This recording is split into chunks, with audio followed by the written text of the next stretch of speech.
Direct News TV. March 12, 2024. Israel's war on Gaza live, Netanyahu vows to finish the job in Rafah. Israel's Prime Minister reiterates his intention to attack Rafah with ground forces to finish the job against Hamas as U.S. allies say no credible plan exists to protect the more than 1 million civilians sheltering there. Intense battles are ongoing between Palestinian fighters and Israeli troops near the Jenin refugee camp in the occupied West Bank. More children killed in Gaza than in 4 years of conflict worldwide. Philippe Lazzarini, the Commissioner General of the UN Agency for Palestinian Refugees, UNRWA, has described the number of children killed in Israel's war on Gaza as staggering. He said the number of children reported killed in just more than 4 months in Gaza was higher than the number killed in 4 years of war around the world combined. What's happening on Israel-Lebanon border? Exchanges of fire across the Israel-Lebanon border have escalated, with Israeli forces striking deep into Lebanese territory for a second consecutive day as the Hezbollah armed group kept up its rocket launches. The Lebanese group, early on Tuesday, said it had fired at least 100 Katyusha rockets into northern Israel, targeting Israeli Air Defense and Missile Command headquarters at the Kilab barracks as well as a missile and artillery base in Yoav. It said the attacks were in support of the Palestinian people in Gaza and in response to Israeli shelling of the Bekaa Valley region that killed at least 1 person on Monday night. Later on Tuesday, the Israeli military said it carried out more attacks on the Bekaa Valley, a Hezbollah stronghold located near Lebanon's border with Syria.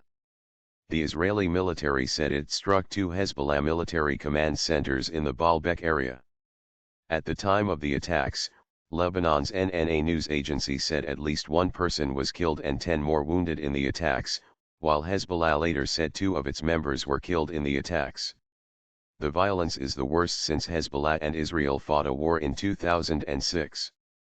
The Reuters news agency says Israeli attacks since October have killed more than 200 Hezbollah fighters and some 50 civilians in Lebanon. In Israel, about a dozen soldiers and 6 civilians have been killed, it said. Canada commits $1 million to support Palestinian victims of sexual violence.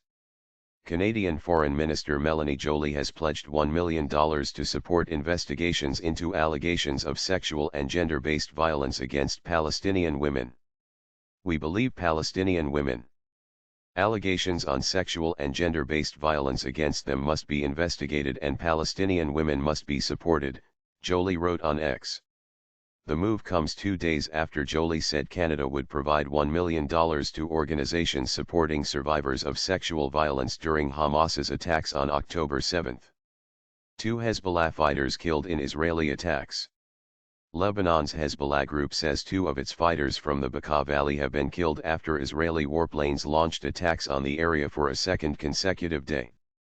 The group announced the deaths in a statement late on Tuesday.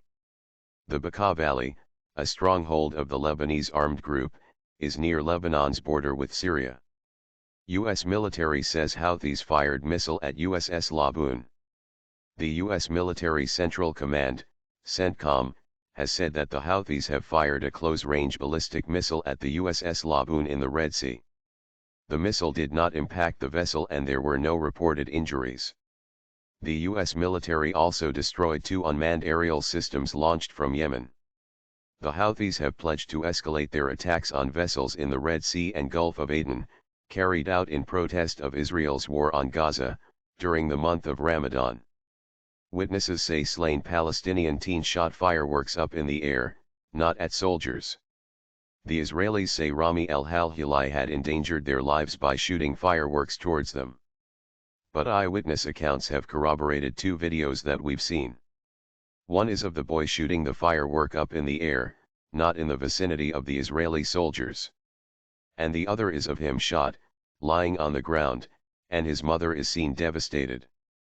The mosque there has said they are going to declare a day of mourning tomorrow and a strike where all businesses will be closed in order for people to mourn his death. Pro-Palestine protesters demonstrate against Boeing in Seattle.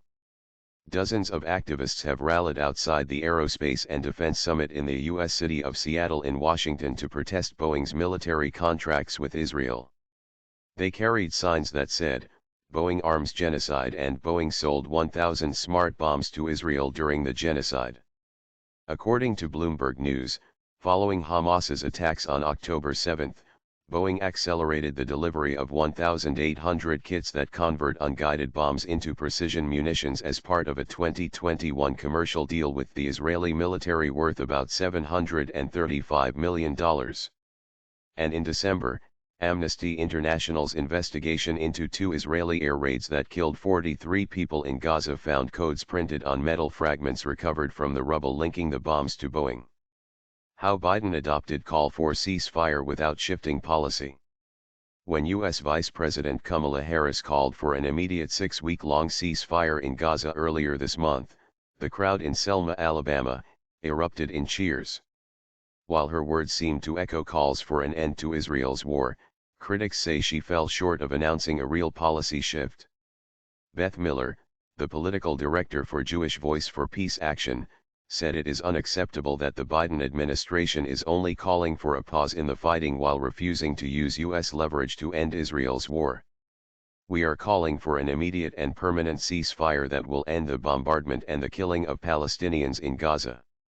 That is what we are demanding when we are calling for a ceasefire, Miller told Al Jazeera.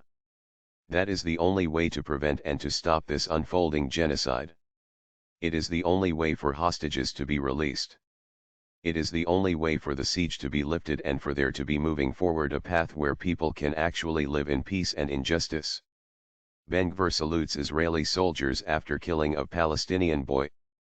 Israel's far-right National Security Minister Itamar Ben-Gvir has expressed support for Israeli soldiers amid outrage over the killing of a Palestinian boy near the Shuafat refugee camp checkpoint.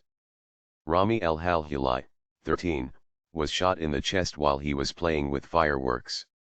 Ben-Gvir posted on X shortly after the incident, saying he saluted the soldiers who shot at the terrorist who endangered the lives of Israeli troops. He did not specify the incident he was referring to. Filipino crewmen who survived Houthi attack in Red Sea arrive home. 11 Filipino crewmen who were on a ship that was attacked off the coast of Yemen last week have arrived back home. 3 of their colleagues were killed in a Houthi missile strike on bulk carrier True Confidence, with the Philippine government calling for better protection of commercial sailors. WFP used Israeli military road to reach northern Gaza. A World Food Programme, WFP, convoy carrying food for 25,000 people used an Israeli military road that runs alongside the Gaza border fence to reach the enclave's north, according to officials. Jamie McGoldrick, the UN aid coordinator for Palestine, told the Reuters news agency that the WFP convoy made the journey in the early hours of Tuesday. Shiza Mokarabi, a spokeswoman for the WFP, said it was the agency's first delivery to the north since February 20 and proves that moving food by road is possible. Clashes as Israeli forces raid West Bank city of Jenin. Israeli forces have stormed the West Bank city of Jenin and the Jenin refugee camp, destroying infrastructure and clashing with Palestinian fighters, the Wafa news agency reported.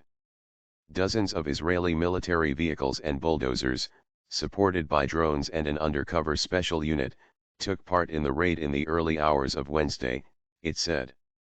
The Jenin Brigades, a Palestinian resistance group, said its fighters clashed with Israeli forces in the Jenin refugee camp, according to Al Jazeera Arabic. Other Israeli raids have been reported in the following West Bank locations. In the town of Anapta, east of Tulkarem, where shots were fired.